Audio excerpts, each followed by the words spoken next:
Hey guys, my name is Ryan here. Book of Boba Fett. Yesterday, episode 2 dropped. I um I kind of wanted to take the series in and not do a episode 1 cuz episode 1 I liked it a lot. It was really great. But I kind of just wanted to do 1 and 2 together. I kind of feel like they go good together. They felt like just like one long movie, the two of them together. So yeah, that's why I wanted to wait a week and see what the next episode was like to see before I go in and talk about every episode. So yeah, I just wanted to do 1 and 2 together. So 1 was great. It was a great episode. I like how they're, because it's called the Book of Boba Fett. So I mean, in books they always, in a lot of stories, I can't say every story, but they go back and explain things. So I thought that was cool that they did that. And the way Boba Fett got out, I think we all knew that was going to happen, and I don't mean that in a bad way. In the Legends, it's now known as Legends, which is the pre-Disney expanded universe. He got out a similar way, except he went out through the mouth of the Sarlacc pit. He threw a few thermal detonators and just rocketed out of it. So kind of similar, except he crawled out of the side of it. But yeah, I thought that was cool, and that was cool that we got to see him. Um, I mean, he got, I don't know what you want to call it, because in episode 1 he's like kind of like, I don't know, like being kept by the Tusken Raiders, but then by episode 2 it's kind of like he's okay with it and just, I mean, I guess we'll find out like what's going on, but it's kind of like he's okay because even though he's being kept by them, like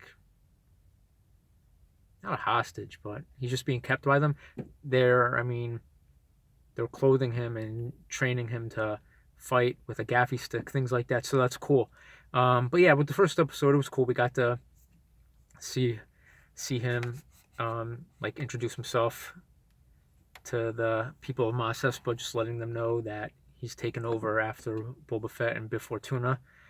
And um, yeah, so he got attacked by man, I forget their name, the Nightwind. I think it may have been. I should have wrote it down. Nightwind, those guys, those assassins. Um, but they were able to keep one. Fennec Shan, she took one.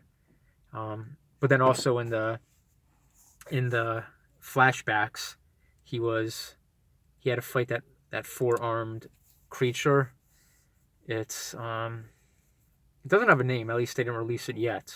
But that was pretty cool. And the little Tuscan kid, um, he, what do you call it? He basically made it sound like he was the one who did it, but who killed the monster. But Boba didn't care. He was like, all right, whatever. That's cool. No worries. You can claim that as yours. But yeah, it was a fun episode. And then episode 2, a lot happened. They took that assassin that they took from the first episode to the mayor to ask about it, to ask about him. Oh, well, actually, first they wanted to know some information, and he didn't want to give him anything. He would rather just get his head chopped off than give him any information. So they dropped him into the Rancor pit, and while the gate was opening, he like gave up easily. He's like, okay, okay, okay. He told him that um, he was sent from the mayor, and then they were like, oh yeah, the Rancor's not in there. So they tricked him into talking, and then they went to the mayor.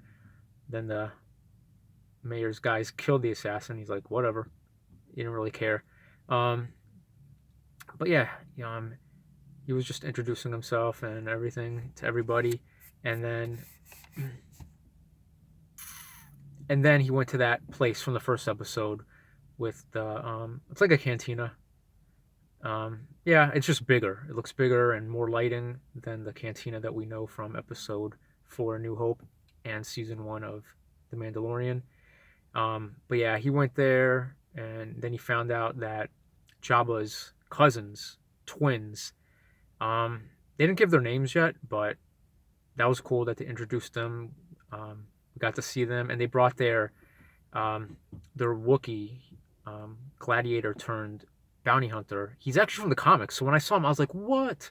But I mean, they're doing that a lot. I mean, um, Cobb Vanth from episode 9. Yeah, basically the first episode of season 2 of Mandalorian. He was from can't remember the book, but he came from a book in the current canon, and so did this Wookiee from the comics. So that was cool. His name was Black Chrysantan. Chrysantan, I can't pronounce the name. It's a Star Wars name for sure, but yeah, his name's Black Chrysantan. So that was really cool to see him. So he worked for Jabba, and once Jabba was killed, he was hired by the twins. So that was really cool. So we got to see that, just to see more of that, just letting them know that they have Jabba's, like the tablet had, man, I forget, I should have wrote all this stuff down, but basically they rule everything. They took over once Jabba was killed, but Boba said, I don't care about that, and then they left, and then they did some more flashback stuff, which was really cool. We got to see his training with the Tusken Raiders. That was really cool, with the gaffy stick, just showing him how to fight. And they, later on in the episode with the flashbacks, he had to get a tree branch to make his own gaffy stick, and like they had like a lizard go up his nose to guide him where the tree was, to the tree. And it was kind of like a, man, I can't think of a lot of words today. Not an illusion. I can't think of the word I'm thinking, but yeah, basically he went there with the lizard in his nose guiding him there. He got the branch, he brought it back, he made his own gaffy stick. The one, I mean, there's a lot of speculation with that, if that's the one that we see him with in Mandalorian season 2, or if he gets another one, because the end of it, the spike, it's sharp in Mandalorian season 2, but this one it's more rounded out on the end. So who knows? Maybe they just forgot, maybe they didn't save it from season 1 as reference. Who knows?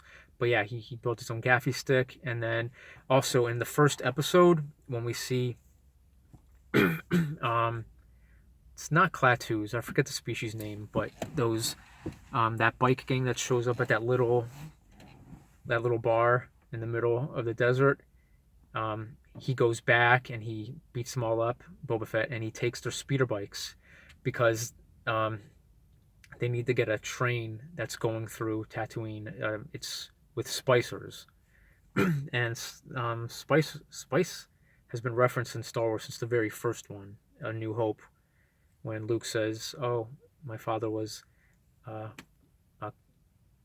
man, this is bad, a captain or a pilot on a spice freighter." And Obi-Wan says, "That's what your aunt and uncle told you." But yeah, spice has been in the Star Wars galaxy since the beginning. And the people on the train, the species, are the Pikes, who we've seen them before. We've seen them in the Clone Wars, and they came back. I don't think it was the Bad Batch. They came. They were in the Clone Wars, starting with season 5, I believe, and then they came back in season 7. And then we also saw them again in Solo, Star Wars story. So that was fun. So we got to see them again, live action. So that was a lot of fun, just seeing that. And yeah, overall, I thought it was fun. It's a really fun story so far. There's 7 episodes total, so it'll be cool to see where it goes. I know I rambled a lot, forgot some words, but overall, that's pretty much what I have to say. But I hope you guys enjoy this video. Let me know what you thought of Book of Boba Fett episodes 1 and 2 so far. It's a lot of fun. Hi, my name is Ryan. No spaces. Subscribe, like, hit the bell, tell all your friends. Love life. Do what makes you happy. Enjoy your day. Beautiful weather out. And peace.